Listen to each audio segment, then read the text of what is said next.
అందరికీ ప్రైజ్ లాడండి. దేవుని పరిశుద్ధ నామమునకు స్తోత్రములు.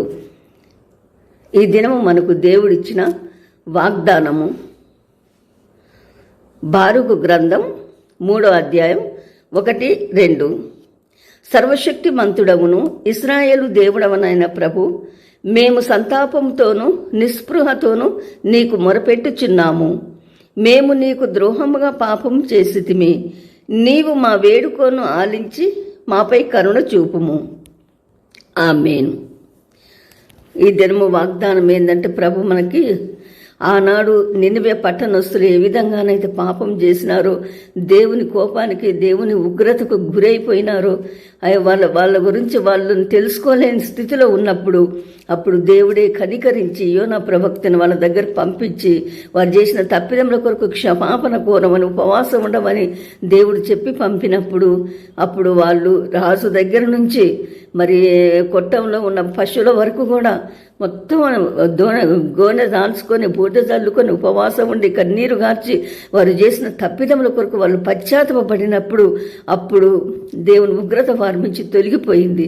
దీనిని బట్టి దేవుడు ఈ రోజుల్లో కూడా మనం ఎంతమంది మానవ జాతి మనం ఎంతమంది అయితే మరి పాపంలో ఇరుక్కొని పాపంలో కూరుకొని మనం చేస్తున్న తప్పిదాలు మనకు తెలియకుండానే రోజుకి అట్లా పెరిగిపోతున్నాయి. ఈ పాపాలను చూసి దేవుడు కూడా ఈరోజు మరొక్కసారి మరి ఆ నినవే పట్టణ అనుకున్న శాపగ్రస్తాన్ని నినవే పట్టణ అనుకున్న ఆ యొక్క కోపాన్ని ఉగ్రతను మనపై చూపిస్తుండగా బాగా దేవుడు మనం కూడా ఉపవాసం ఉండి కన్నీరు గార్చి దేవుని పాదాలను పట్టుకొని మనము మరి ఉపవాస ప్రార్థన నుండి క్షమాపణ మన్నింపు కోరుకున్నప్పుడు ప్రభు మనల్ని కూడా ఆ విధంగానే మన మీద ఉన్న ఆ కోపాన్ని ఉగ్రతను తొలగించుకొని మనల్ని మరి దేవుణ్ణి తెలుసుకునే రీతిలో మరి ఆధ్యాత్మిక కన్నులు మనకు తెరిపించినప్పుడు మనం తెలుసుకొని ఆ పాపాన్ని తీసివేసుకుని తొలగించుకున్నప్పుడు ప్రభు మరి మనకు కావలసిన సహాయం దయచేస్తారని మరి ఒక్కసారి ఆనాడు మరి నినివే పెట్టిన పట్టణం మీద ఉన్న ఉగ్రత కోపము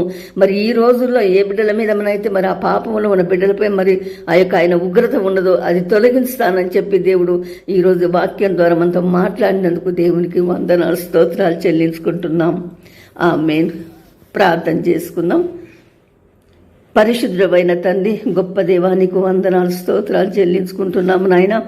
అయా ఆ రోజుల్లో నా తండ్రి దేవనైనా మరి నినివే పట్టణం మీద ఆ ప్రజలపై మీ ఉగ్రత ఏ విధంగా ఉన్నదో నా తండ్రి, మరి అంత ఉగ్రత ఉన్నా కూడా నాయన నీవే మనసు మార్చుకొని తండ్రి మరి ఉపవాసం ఉంటే వారిని క్షమిస్తానని చెప్పి క్షమాపణ కోరుకుంటే క్షమిస్తానని చెప్పి మరి నీ యొక్క భక్తుల్ని యోనా ప్రవక్తని పంపించుకొని మరి వారు ఆ పశ్చాత్తాపడి కన్నీరు గార్చి ఉపవాసం ఉన్నప్పుడు నా తండ్రి నాయన నీవు మరి వారి మీద ఉగ్రతను తొలగించి నవ్వు తండ్రి. అందును బట్టి స్తోత్రములు.